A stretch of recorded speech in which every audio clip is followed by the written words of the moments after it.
The set of the narrators is intended to give the audience the impression that these two men work on films. There are many film posters in the background. There are at the back of the desk there are VHS tapes stacked up. There's also film magazines and also coffee cups. This is intended to show that they spend a lot of time here and are relaxed in their office, and they talk about films. This way, without even saying to the audience what their job titles are, the audience can take a guess the fact that they work in or around films.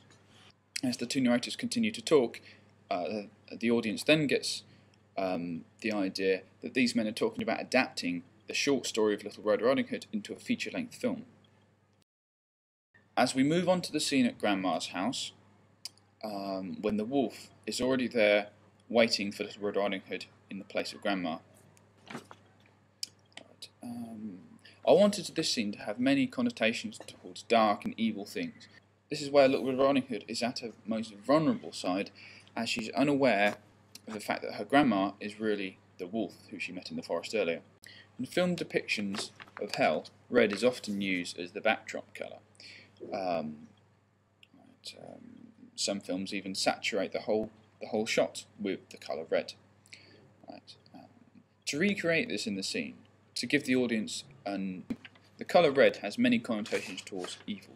I wanted to represent that Little Red Riding Hood is in the devil's lair, trapped by the wolf. I wanted to give the same effect to this sequence in Grandma's house. To practically apply this, I used red light bulbs in the light fixtures, and I also used an angle poise, which I again put a red light bulb in. This gave the impression that it was bathed in the colour red. Everything you saw in the camera is red.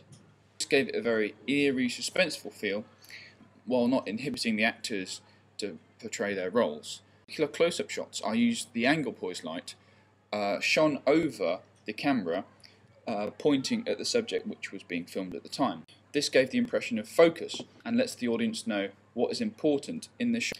Now we move on to a shot that I particularly like. It is something that I based in a shot of a film called Citizen Kane. It is in the opening sequence. The character Kane is dying, and he says Rosebud, and he drops the snow globe, and the snow globe drops in slow motion. I intended to recreate this as the destruction of innocence connotations that it had in the Citizen Kane film. The fact that all his childhood hopes and dreams were being destroyed, like how the snow globe drops to the ground and smashes. I recreated this in my short film by having the basket that Red carries to be dashed off the bed by the wolf as he pounces to attack her. This is to represent the childhood innocence that Little Red carries to the devil's lair, but the devil destroys it. I took many shots of the basket being thrown on the floor and the fruit spraying everywhere, and then I slowed the footage down a lot to liken it to the scene out of Citizen Kane.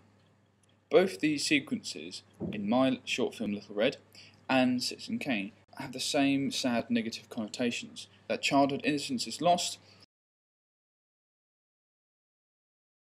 I based much of the film on the conventions of dark comedies, in particular Shaun of the Dead and Hot Fuzz by Simon Pegg and Edgar Wright. In addition to this, I also based some of the conventions on the film Dr. Strangelove, or How I Learned to Stop Worrying and Love the Bomb. All these films have a very dark comedic elements to them. The subject matter is very coarse and very serious, and yet they go about explaining them in a very slapstick, non-serious way. Shaun of the Dead is a film about zombies taking over the world, and yet it's very funny and has many comedic elements into it. I wanted to show this through my short film. During the ending scene, when Little Red Riding Hood is getting attacked viciously on the bed by the wolf, the narrators sit back and discuss, is this going to be suitable for a child audience? They then come to the fact that they're not bothered about it, and that modern children have seen much worse things than Little Red Riding Hood getting attacked. This relaxed, upbeat take on violence is exactly what I wanted to take from these dark comic conventions. The narrators are also intended to ground the story in reality, because they're contemporarily dressed, they talk in the same way and have the same mannerisms as everyday people off the street. Now, as this grounds the story in reality, the other side of the story, the Little Red Riding Hood, is intended to be fantasy. That's why the narrators are dubbing over what Little Red Riding Hood does. The narration continues throughout the whole film in a backwards and forth, relaxed way, while the Little Red Riding Hood and the wolf act out what's been happening. The ending sequence of my short film involves a long tracking shot from the narrator's desk to the door, in which the camera tracks backwards through the door and the door slams on the camera. Now, I recreated this using a friend's wheelchair as the basis for my dolly track. I used bungee cords to attach the tripod to the wheelchair. I practiced using the wheelchair and found it became useful in many of the shots during the short film to track back and forth along the table. When it came to using the homemade dolly track for the ending shot, I timed the speed of the dolly track moving backwards towards the door with the actor's dialogue, saying the rest of the lines, "The camera is out the door," in which case the door can slam on the camera. Right. I took this idea from many classic Hitchcock films, in which the camera, after seeing the murder, tracks backwards, out of the door, down the staircase, through another door, and the door slams on the camera. This then ends the film. The technique I used to close the door without anyone being there involved a meter rule being wedged in the door. This held the door open, and when I tracked back in the wheelchair holding the camera, filming the two narrators in the background bickering amongst themselves, the camera tracked out of the door. I pulled the stick, which then closed the door on the camera. While editing the footage, I span up the speed of it several times to give the impression that the door is slamming.